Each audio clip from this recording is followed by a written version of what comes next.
Assalamualaikum warahmatullahi wabarakatuh. Pakai salam nggak? Ini mau jawaban jujur atau jawaban bohongan ya? Halo.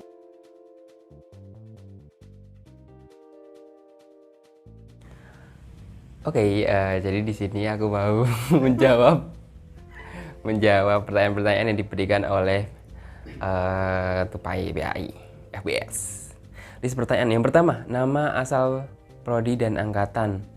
Nama lengkapku Bayu Murti Manunggal, kemudian aku prodinya Pendidikan Seni Tari, terus angkatan 2018 gitu. Halo guys, perkenalkan nama saya Muhammad Heri Jubri Said dari Pendidikan Kriya angkatan 2018 Fakultas Bahasa dan Seni. Nama saya Muhammad Syakir, orang biasa memanggil saya Syakir. Saya dari jurusan Pendidikan Bahasa Jerman angkatan 2019. Asal saya dari Klaten, Jawa Tengah. Assalamualaikum warahmatullahi wabarakatuh. Halo semuanya. Namaku Asmanur Azizah dari Sastra Inggris tahun 2019. Namaku Karida Fitri Junior, asal dari Tulungagung, Jawa Timur. Prodi Pendidikan Seni Musik angkatan 2017. Ya, nama saya Muhammad Alvin Revaldi, dipanggil Alvin, asalnya dari Lamongan, Jawa Timur ya.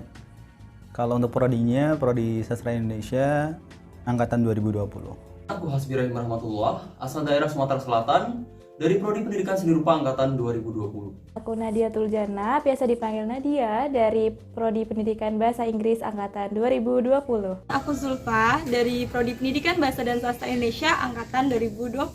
Nama aku Nisa Nurul Azizah, biasa dipanggil Nisa, dari Prodi Pendidikan Bahasa Perancis angkatan 2020. Aku Ripski Haji Tristianto, biasanya teman-teman manggil aku Ripski. Kemudian aku dari jurusan Pendidikan Bahasa Daerah, program studi Pendidikan Bahasa Jawa. Kemudian angkatannya angkatan 2019. Kenapa milih UNY? Kenapa ya? Karena saya terinspirasi dari kakak tingkat saya yang juga merupakan lulusan dari UNY. Dan selain itu juga saya terinspirasi karena UNY merupakan salah satu universitas pendidikan yang terbaik di Indonesia. Karena dulu itu pengennya, cita-citanya dari dulu itu jadi guru. Jadi orientasi pertama masuknya itu ke kampus pendidikan. Itulah kenapa aku pilih di UNY. Karena menurut saya UNY itu di awal ya, itu yang menerima saya padanya. Oke, lanjut. Kenapa pilih jurusan atau prodi tersebut? Kenapa aku memilih prodi Pendidikan Bahasa Jerman? Ya, karena dulu tuh di SMA mungkin saya sendiri termotivasi gitu dengan guru saya, guru bahasa Jerman. Sehingga ya ingin melanjutkan pendidikan di UNY, tentunya mengambil jurusan Pendidikan Bahasa Jerman. Jadi dulu aku SMA udah di jurusan musik, SMK, tepatnya SMK musik. Jadi pas kuliah aku pengen lanjutin lagi ke musik, jadi aku ambil jurusan musik. Alasan saya milih jurusan Kriya, kenapa ya? Mungkin itu cara Allah nolong saya ya kayaknya. Soalnya dulu itu saya dari jurusan IPA gitu. Nah, fokusan saya itu dulu itu di bagian kimia gitu. Nah, jadi dulu waktu masuk perkuliahan itu gitu ya, masa-masa penerimaan mahasiswa baru gitu, saya itu ngambil 2 jurusan gitu ya, yaitu di jurusan kimia di daerah Lombok ya, tempat tinggal saya, dan juga jurusan seni kriya di UNY gitu. Dan memang tanpa ada kesulitan sedikit pun gitu, saya keterimanya di UNY gitu. Ya udah gitu, saya langsung menerima itu saja gitu. Dulu sebenarnya kan aku dari SMA tuh, teman-teman. Terus kemudian aku tuh bingung aku tuh mau masuk jurusan apa. Nah, tapi kelas 12 semester 1 aku tuh diajak lomba nanti oleh guruku, guru seni budaya. Terus alhamdulillah menang. Terus aku berpikir nih, apakah ini adalah petunjuk dari Allah untuk aku masuk pendidikan seni tari? Nah, terus ya udah aku masuk dan aku daftar, aku melewati prosedurnya dan keterima, dan alhamdulillah seperti itu. Kenapa pilih Prodi Pendidikan Seni Rupa? Karena punya passion di bidang itu. Kalau pilih sastra Inggris, aku dari SD emang suka baca dan udah dikenalin juga sama jurusan sastra Inggris dari SD. Begitu tahu dan ngerasa memang cocok, suka baca, suka bahasa Inggris juga.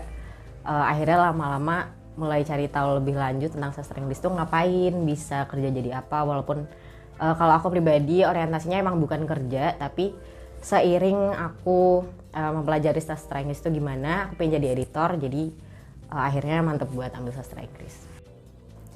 Kenapa pilih prodi pendidikan bahasa Inggris?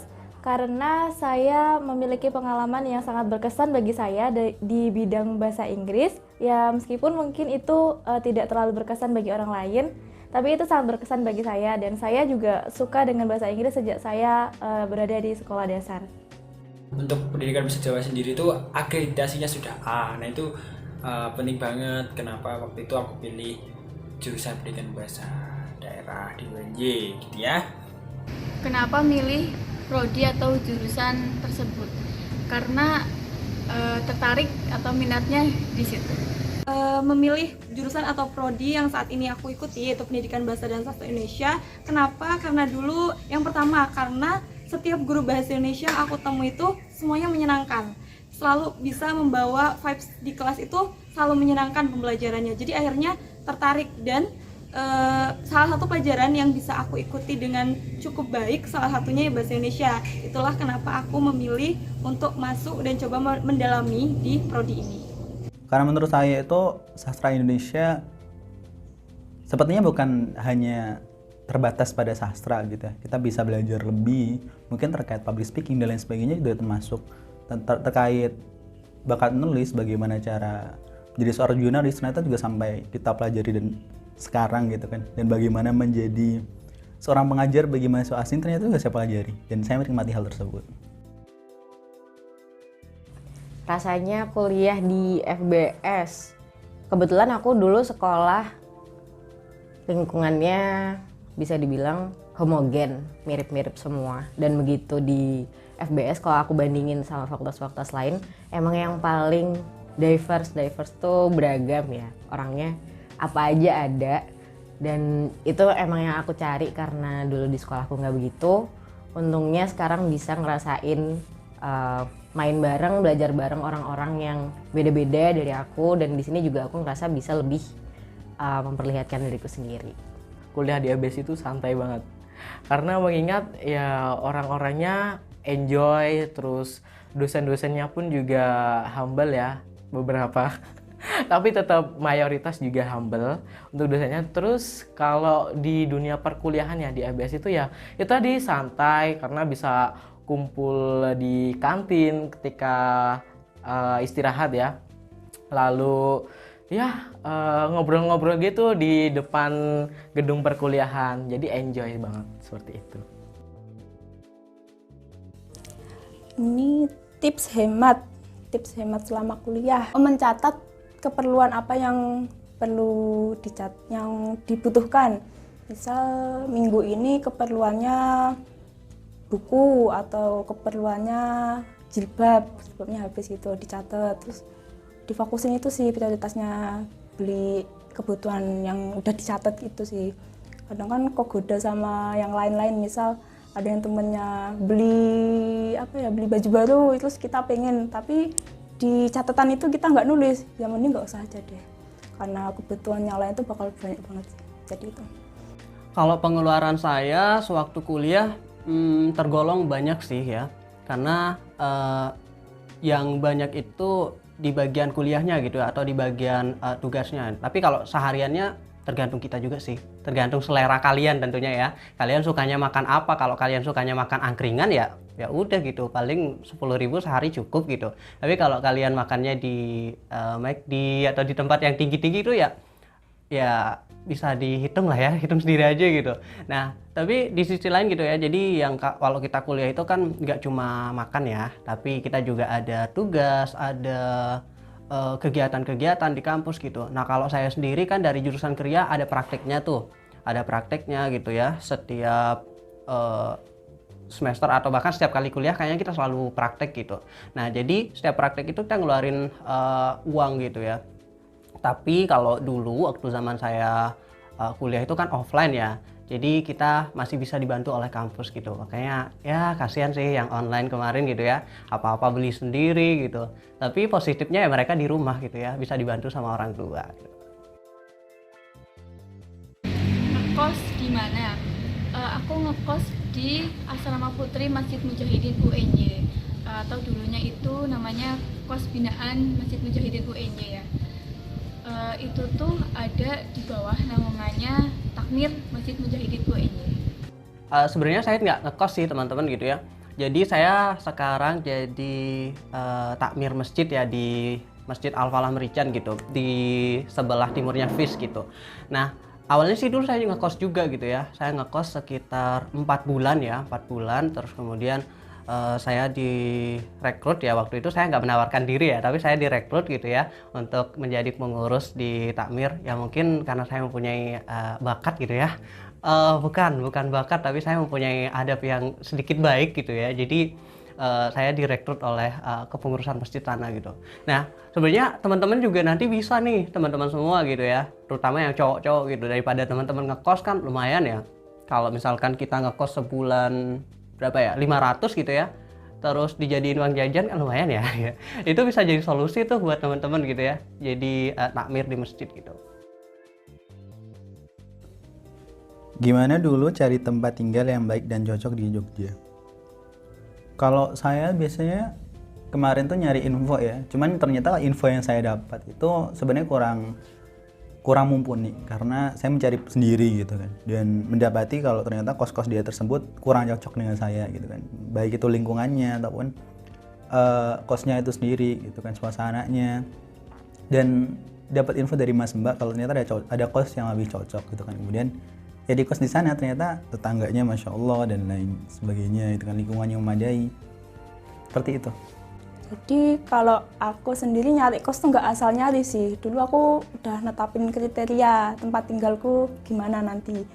Jadi kalau aku tuh suka yang kamar tuh ada ventilasinya, atau bahkan kamar di luar, jadi yang nggak di dalam ruangan gitu. Nah aku emang suka yang kena angin langsung gitu loh, karena aku nggak bisa pakai kipas angin gitu. Jadi aku survei ke beberapa tempat, cari kos yang sesuai kriteria aku itu sih. Kalau tempat tinggal, kriteria kita mau gimana, jadi itu sih yang dicari. Oke, untuk pertanyaan selanjutnya, biasanya belanja di mana? Sebenarnya di UNY ini kan ada Kopma ya, mungkin teman-teman bisa beli di Kopma. Terus habis itu ada Mirota Kampus juga, tapi kayaknya udah ganti nama nggak sih? Jadi Mana Kampus ya kalau nggak salah. Terus habis itu di Jogja juga ada beberapa mall kalau kalian mau beli barang-barang yang hanya ada di mall ya, atau mungkin bisa lewat Shopee gitu. Kalau aku biasanya belanja di Kopma UNY, itu harganya lumayan sih, ya terjangkau lah buat mahasiswa. Terus yang kedua ada pilihan Mirota, terus yang ketiga ada pilihan di Fikita. Fikita tuh keren sih pokoknya, lebih murah banget pokoknya. Kemana-mana naik apa? Karena aku di Jogja belum ada kendaraan pribadi, jadi aku kalau ke tempat yang masih bisa dijangkau dengan jalan kaki, aku jalan kaki. Tapi kalau misalnya agak jauhan dan ada teman barengan, itu aku biasanya barengan sama teman atau bonceng gitu ya. Terus kalau misalnya harus pergi sendiri dan itu tempatnya jauh, itu aku biasanya naik ojek online. Kemana-mana jalan biasanya, kalau nggak punya motor teman. Bagaimana agar nilai kuliah tetap aman? Supaya nilai tetap aman, kita tuh harus paham sih dosen itu seperti apa aja nih karakternya. Terus memang di mereka itu yang paling dinilai apa? Apakah keaktifannya? Apakah juga cara kita mengumpulkan tugas dan lain sebagainya. Jadi memang harus paham dengan karakter dosen. Sediain waktu buat belajar karena itu bakal menunjang perkuliahan. Terus terkait materi-materi yang udah dikasih dari dosen, kok aku pribadi dari semester 1 aku ngumpulin materi, aku taruh di drive karena kampus menyediakan ada storage drive di email kampus. Aku pakai itu sampai sekarang udah masuk semester 7 aku pakai, dan sudah ada semua materi dari semester 1 sampai 6 lengkap. Jadi pun kalau misalnya ada orang lain yang butuh, aku juga bisa ngasih. Itu membantu banget, apalagi kalau misalnya udah lagi masa-masa ujian dan perlu scroll materi apa aja yang bakal keluar, itu jadinya membantu banget sih. Terus juga jangan lupa terkait silabus, itu harus dibaca bener-bener kira-kira di semester itu bakal belajar apa aja. Terus jangan lupa kalau misalnya emang nggak paham, tanya. Kalau nggak mau tanya ke dosen, tanya teman nggak apa-apa. Tanya teman nggak mau, internet ada. Segalanya kayak bisa dari internet asal mau nyari, mau belajar, mau berkembang gitu sih. Aktif organisasi IPK aman. Aman dong, yang terpenting kamu harus tahu skala prioritas. Dan pilih organisasi yang dapat mendukung kamu dan mengarahkan kamu menjadi pribadi yang lebih baik. Aman sih, alhamdulillah. Kebetulan aku ada 2 organisasi di kampus, kemudian di dusun juga ada organisasi. Dan sebenarnya caranya untuk IPK aman itu ya itu aja sih, emang benar-benar kita harus belajar dengan giat, kita harus latihannya juga harus yang banyak. Nah di sela-sela itu kan pasti ada kegiatan-kegiatan yang lain di organisasi, itu kita apa ya, mencari waktu-waktu, celah-celah waktu yang pas tuh loh. Begitu, jadi lebih ke manajemen waktunya aja sih teman-teman. Begitu. Homesick ya, kayaknya itu masalah semua anak rantau ya. Kalau saya tergolong jarang sih ya, tapi kalau bilang nggak pernah kayaknya pernah gitu ya. Di saat mungkin kita lagi benar-benar capek gitu ya, capek di kuliah gitu ya, capek di organisasi gitu ya. Itu biasanya kita akan mengingat satu sosok gitu ya, yaitu ibu gitu. Dan biasanya ibu itu kan di rumah ya, jadi ya mau nggak mau kita akan merasakan itu gitu. Nah terus kemudian gimana sih cara ngatasin itu gitu ya? Ya teman-teman kembalikan lagi ke tujuannya teman-teman, fokus gitu ya. Tujuannya teman-teman kesini apa gitu ya. Kalau misalkan itu tujuan teman-teman kesini untuk kuliah, ya fokus untuk bisa menyelesaikan kuliahnya teman-teman, fokus untuk kemudian memperbaiki nilai atau melakukan hal-hal yang baik yang dimana itu bisa mendukung perkuliahannya teman-teman, seperti itu. Kalau aku pernah banget ya, karena aku juga jauh banget dari orang tua gitu, karena beda pulau gitu. Dan aku biasanya kalau homesick itu biasanya mencari kesibukan lain seperti baca buku atau bermain bersama teman-teman. Terus mungkin karena sekarang sudah canggih ya teknologi, jadi kita bisa dengan video call atau cuman telepon. Oke, pertanyaan selanjutnya nih.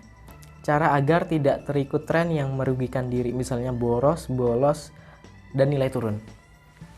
Jawabanku simpel aja. Yang penting kalian tuh paham tujuan dan kehadiran kalian di Jogja itu mau ngapain gitu. Kalau nggak kuliah, ya masa main-main doang, masa bolos, ya itu kembali ke kalian maunya bagaimana ya. Kalau aku sih ya tetap berfokus dengan tujuan utama saya, yaitu kuliah, seperti itu. Nah teman-teman, ini sih cuma mau menyarankan aja sih. Kalau dari aku sendiri selalu berusaha untuk selektif aja, untuk memilih mana yang baik dan yang benar, mana yang bermanfaat, mana yang enggak. Nah seperti nasihatnya Sunan Kalijaga ya, ngeli ning ojo keli. Dalam artian kita itu bisa mengikuti alur gitu ya, alur, tapi jangan sampai kita terbawa arus. Tipe-tipe dosen di jurusan ya, namanya juga manusia, pasti kan beda-beda ya teman-teman. Rata-rata kalau dosennya masih muda itu bener-bener yang kayak sefrekuensi, dan kalau kita tanya sesuatu tuh bisa yang langsung nangkep gitu loh, dan dari bahasa penyampaiannya pun bisa kita pahami kayak gitu. Kalau yang mungkin agak sedikit sepuh atau sedikit tua, segitu ya, udah sepuh lah itu emang kadang ya perlu kita yang memahami ulang atau mungkin tanya ke teman kayak gitu. Terus untuk dari nilai sendiri, dosen biasanya ada yang beliau tuh dinilai dari tes, atau ada yang dinilai dari keaktifan, atau ada yang aktifnya tuh aktif diskusi sama aktif misal jadi moderator atau bagaimana ya. Dan terakhir ada satu dosen yang beliau itu sangat bangga kalau mahasiswanya mau jujur. Misal apa yang beliau sampaikan itu belum bisa diterima atau mahasiswanya nggak mudeng, itu benar-benar mengapresiasi enggak kamu jujur kalau kamu tuh belum paham atau bagaimana. Ada satu. Banyak tipe dosen yang akan kamu temukan. Tapi ada beberapa tipe dosen yang harus kamu perhatikan ya teman. Yang pertama itu adalah tipe-tipe dosen yang perfeksionis. Ketika kamu diberi tugas dan kamu tidak akan menemukan titik benar, maka kamu harus melaksanakan apa yang dia minta. Bisa dia minta A, kamu beri A. Kalau diminta B, kamu kasih yang B. Dan kalau tadi menemukan dosen yang agak temperamen, jangan pernah memancing amarahnya. Kamu harus memberikan sisi tenang dalam dirimu dan harus mengerjakan apa yang diinginkan. Jadi dosen itu sebenarnya tidak menginginkan yang aneh-aneh. Yang mereka inginkan adalah turuti apa yang mereka mau, apa yang membuat mereka nyaman. Pesan untuk maba FBS 2022. Pesanku, semangat, jangan lupa makan, jangan lupa tidur, jangan lupa sholat, terus berdoa, beribadah. Pokoknya kita harus bisa menyeimbangkan antara kuliah, organisasi, juga agama. Kita sibuk dalam kuliah, kita juga harus sibuk dengan agama. Seperti itu. Tetap semangat. Fokus ya, lagi-lagi masalah fokus. Tujuan kalian kesini buat apa gitu ya? Kalian kesini buat kuliah, selesaikan kuliahnya kalian, lakukan hal-hal yang baik gitu ya, jaga diri, jaga nama baik orang tua dan juga daerah tentunya. Kalaupun misalkan teman-teman butuh kegiatan yang bisa mensupport kegiatan teman-teman, maka ikutilah hal-hal yang baik gitu, kegiatan-kegiatan yang baik. Tentunya semua kegiatan di kampus itu baik tentunya ya, dan bisa mendukung semua kegiatannya teman-teman ataupun perkuliahan teman-teman dan juga soft skill-nya teman-teman itu sangat-sangat mendukung gitu ya. Jadi itu pesan saya buat kalian, semangat. Ya, pesan buat kalian tetap fokus dengan tujuan kalian. Tujuan utama kalian buat ke Jogja itu ngapain? Ya kuliah kan ya. Nah dari situ ikuti alur perkuliahannya bagaimana. Jangan sampai kalian itu ngestak gitu-gitu aja. Ya relasi perlu, organisasi menurutku juga perlu gitu. Tapi kembali ke kalian semuanya. Kalian mau lulus dengan hasil apa ya? Peningkatan kemampuan diri atau ya biasa-biasa aja gitu. Maksudnya lulus ya udah lulus gitu tanpa ada skill tambahan dari kalian seperti itu. Selamat datang di kampus Ungu, kampus budaya yang di sini isinya ada sastra, seni dan pastinya ada keberagaman yang sangat di sini gitu ya. Jadi selamat beradaptasi, selamat mengarungi gerbang perkuliahan yang baru. Semoga kalian bisa mendapatkan banyak relasi, banyak pengalaman dan juga bekal untuk kalian bisa hidup di masa depan. Jangan lupa juga untuk selalu menjadi mahasiswa yang senantiasa berbuat baik dan selalu mencoba untuk menebar kebermanfaatan untuk sesama.